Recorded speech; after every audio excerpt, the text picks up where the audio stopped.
The Rakghoul plague was one of the nastiest and deadliest diseases in all of Star Wars. For one, it transformed any being imaginable into a subservient and beast-like mutant. But what made the virus so devastating was its longevity. For thousands of years, it tore through the populations of countless planets, whilst forming seemingly unstoppable armies. In fact, the only way to kill such an infection was with mass destruction.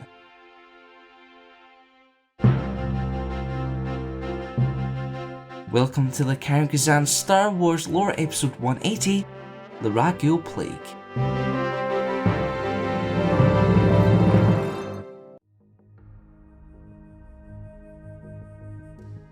Spread primarily through the Sith magic of an ancient but powerful talisman, the Rakghoul plague could transform any sentient and non-force sensitive being into a mindless slave.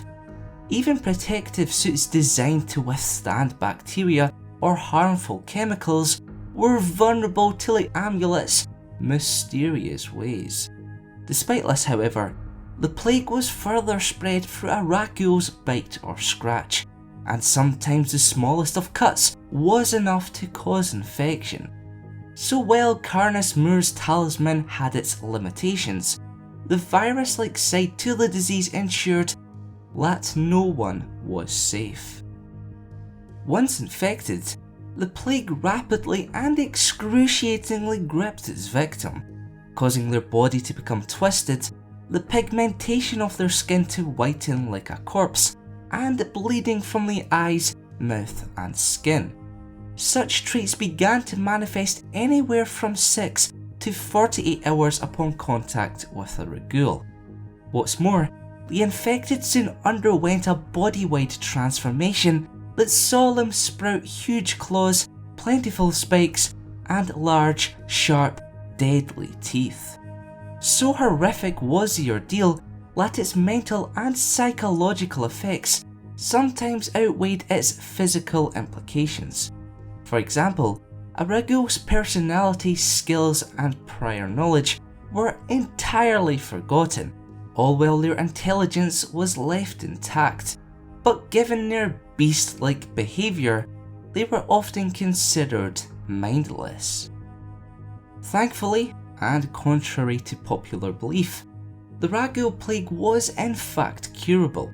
Indeed, a serum had been found as early as the Jedi Civil War, and was often carried by troopers of Darth Revan and Malak's Sith Empire. Thousands of years later, however, Cade Skywalker discovered another means of treating the disease, one which involved a deeply rare force power known as Dark Transfer. The Rakghoul plague was first introduced by ancient Sith Lord Karness Muur, who, like so many of his fellow exiles, sought to manipulate life through the dark side of the Force, the culmination of which resulted in his greatest achievement, the Rakghouls. As such, he wanted to use the crazed beast in a bid to conquer the galaxy, although he needed some way to mass transform regular beings into a loyal and almighty army. Thus, the Muur Talisman was born, and soon thereafter, Karness adapted the plague to infect even Force-sensitive and non-sentient life forms. Unfortunately, Muur's lofty ambitions for galactic conquest were swiftly dashed when a jealous rival slew him in cold blood, yet his spirit lived on inside his trusty amulet. All of his knowledge, his mind, his power became imbued with the talisman, which patiently awaited rediscovery. After hopping from world to world, Muur's talisman eventually found its way to the Mandalorian-held world of Jebel, where its power soon began to manifest. In fact, so devastating was the outbreak that nuclear missiles had to be deployed in a last-ditch effort to quell the infection. The drastic measure worked to perfection, though the plague lived on elsewhere.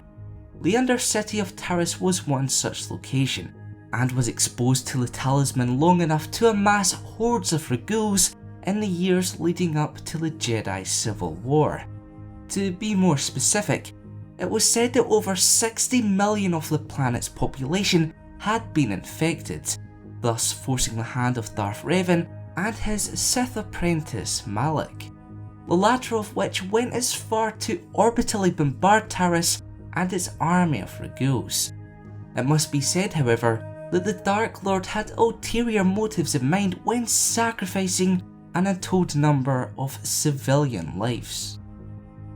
Despite Malak's efforts, the vast majority of Rakghouls on Taris were left unscathed, allowing them to wreak havoc for hundreds of years to come.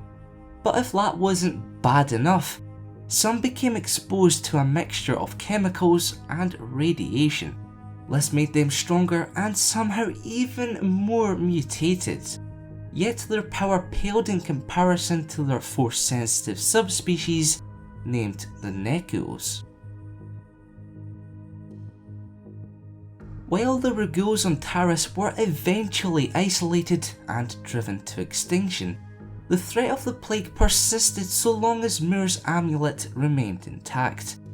And so, after millennia of trade, a box containing the prized yet deadly artifact resurfaced at the behest of Celeste Morn, who summoned the plague in an effort to defeat Darth Vader. To no surprise, the infection quickly spread to nearby stormtroopers, and was damaging enough to scare off the Sith Lord. Unfortunately, the victory left Morn alone with only her army of Rakghouls and the spirit of Muir for company, a fate she maddeningly endured for decades to come.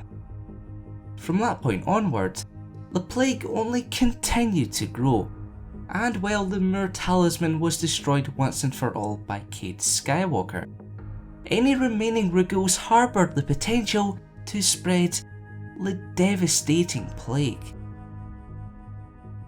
Now it's time for this week's question. Which disease do you think is worse, the Rakghoul plague or the zombie-like Blackwing virus? Let us know in the comments below. Remember to vote for next week's episode by participating in the card poll on screen now. Also, to have your say in future lore videos, head on over to theCharacterZance.com and get voting. If you learned something new from today's video, be sure to leave a like.